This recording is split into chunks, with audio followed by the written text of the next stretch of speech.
कैसे हैं आप? आशा है आप बिल्कुल स्वस्थ होंगे और हमेशा साफ सफाई का ध्यान रख रहे होंगे, हाथों को बार बार धोते रह रहे होंगे। तो क्यों ना बेटा आज हम बात करते हैं गणित विषय में कुछ आकृति और कोण के बारे में। जैसा आप छोटी कक्षाओं में भी जानते हैं कि बहुत सारी आकृतियां हम देखते हैं, हमारे चारों तरफ भी आकृतियां होती हैं और कौन सी आकृति कैसी होती है इस बारे में हम बातचीत करेंगे। ये देखिए, यहाँ पर मैंने बहुत सारे चित्र बनाए हैं, आप देख रहे होंगे।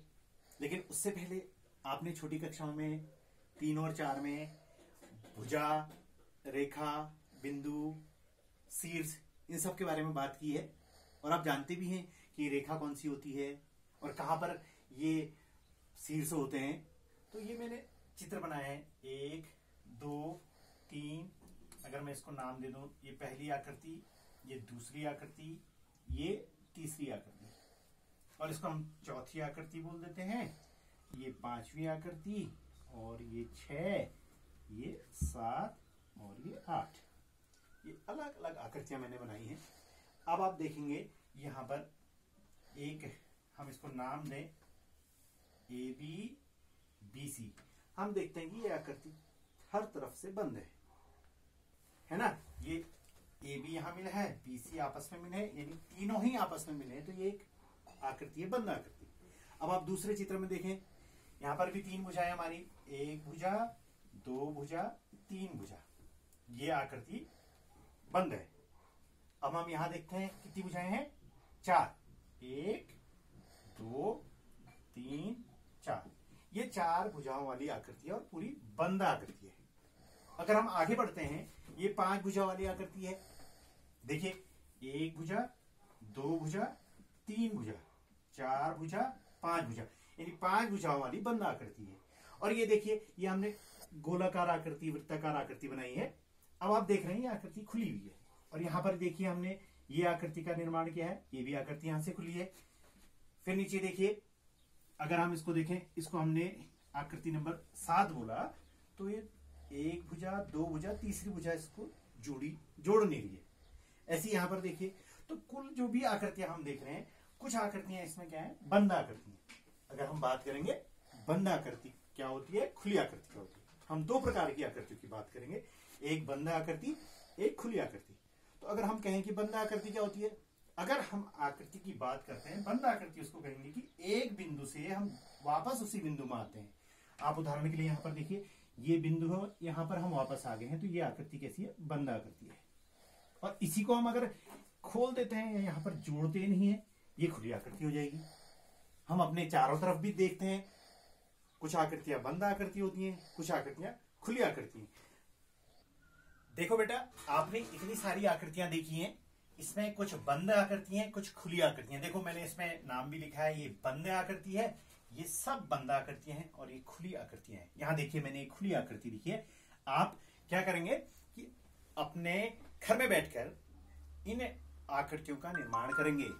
कुछ खुली आकृतियां बनाएंगे, कुछ बंद आकृतियां बनाएंगे। अगर आप अपनी ये अभ्यास पुस्तिका में देखें, अगर अभ्यास पुस्तिका आपको कहीं से मिल जाती है, ये देखिए, ये बहुत सारी आकृतियां बनी हैं, 4 भुजा वाली, 6 भुजा वाली, 5 भुजा वाली, अलग अलग प्रकार की आकृतियां हैं जो बंद आकृतियां हैं।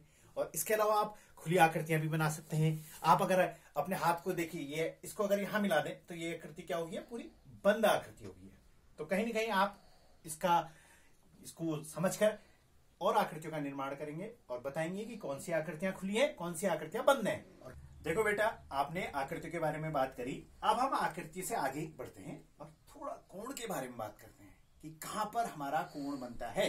जैसे आप ये देखिए, ये मेरी एक फिंगर, ये क्या है, एक अंगुली है, एक अंगूठा ये है। अगर इन दोनों को मैं ऐसे लगाऊं या कहीं पे भी ऐसे लगाए, तो 2 अंगुलियां हमें आपस में क्या दिखाती है, ये एक रेखा हम इसको माने, एक रेखा इसको माने, तो 2 रेखाओं से जो इनके बीच ये बनेगा, इसको हम कोण कहते हैं।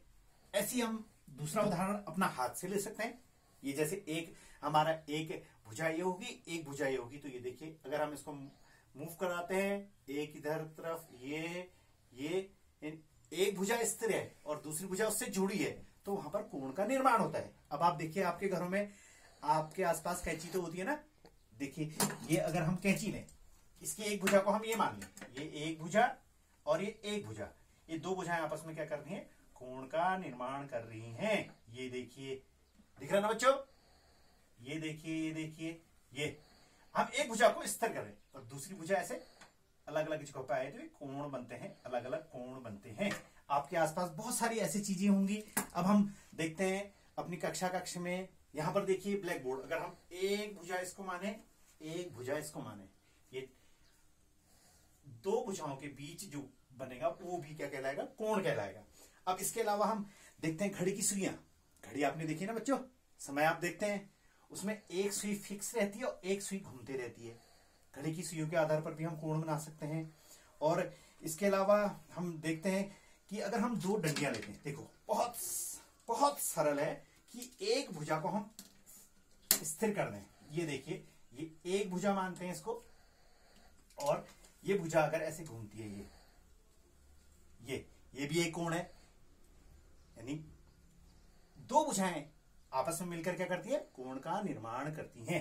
ये देखिए, ये भी कोण हो सकता है। अब आप देख रहे होंगे ना, अलग अलग कोण हो रहे हैं। ये यानी दो भुजाएं जहां पर मिलेंगे उनके बीच का, इसको हम क्या कहेंगे, कोण कहेंगे। तो बेटा कोण को हम अलग अलग भागों में बांट सकते हैं। जैसे मैंने आपको दिखाया था ना कि यहां पर एक भुजा फिक्स है, दूसरी क्या कर रही है, घूम रही है। ये देखिए, ये कभी सीधी हो रही है, कभी यहां हो रही। तो हम अगर बात करते हैं, कोण मुख्यतः तीन प्रकार के होते हैं, न्यून कोण, समकोण, अधिक कोण। फिर से देखिए, न्यून कोण, समकोण, अधिक कोण। मैंने आपको समकोण बना के दिखाया था ना कि दो भुजाएं अगर ऐसी सीधी रेखा में हो तो ये क्या हो जाएगा, हमारा समकोण का निर्माण होता है।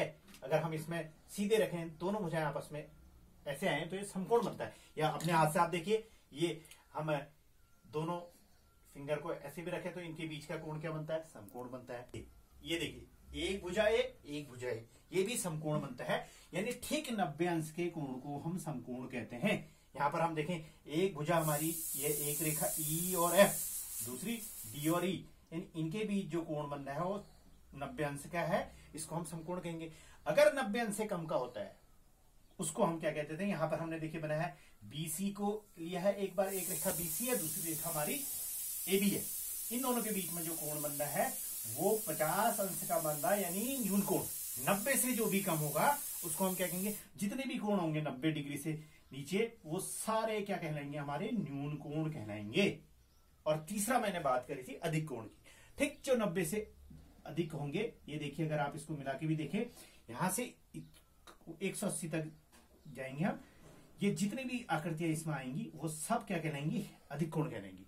मैं आपको फिर से बताऊं कि न्यून कोण किसको कहेंगे, ठीक 90 अंश से कम को न्यून कोण कहेंगे, और ठीक 90 अंश वाले को हम क्या कहेंगे, समकोण कहेंगे। आपने ये देखा, समकोण को अगर हम सीधे रेखा खींचे, एक रेखा खींचे, एक रेखा खींचे, ये समकोण कहलाएगा। और 90 अंश से ऊपर जो आएंगे उसको हम अधिक कोण कहेंगे। हम अपने चारों तरफ भी देख सकते हैं कोण कहां पर बनते हैं। घड़ी की सुई आप देखते हैं ना, घड़ी की एक सुई फिक्स रहती है, दूसरी घूमती रहती है, वहां पर भी कोण का निर्माण होता है।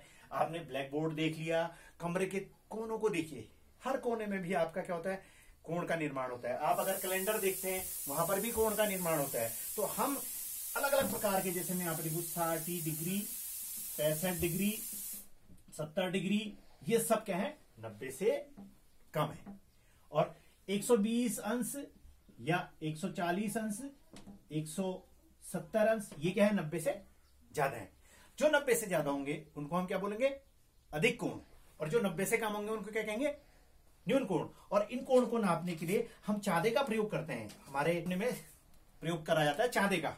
अगर हम देखें, मैंने आपको समकोण बताया ना, ये हम अगर चांदा ऐसे रखें तो ठीक 90 अंश पर आता है ये समकोण। और ऐसी एक रेखा यहां पर है, दूसरी रेखा है ये 50 अंश का, ये न्यून कोण। और ऐसी तीसरा हम देखें, एक रेखा यहां पर है और एक रेखा यहां पे 120 का कोण बनता है, तो इसको हम क्या कहते हैं, अधिक कोण कहते हैं। तो बहुत सारे कोणों को हम नापेंगे, बनाएंगे। और मैंने आपको स्पष्ट कहा है कि कोण कब बनते हैं, जब दो रेखाएं आपस में मिलती हैं, उनके बीच बनने वाले को एक कोण कहेंगे। और कोण तीन प्रकार के होते हैं, स्पेशली न्यून कोण, समकोण, अधिक कोण।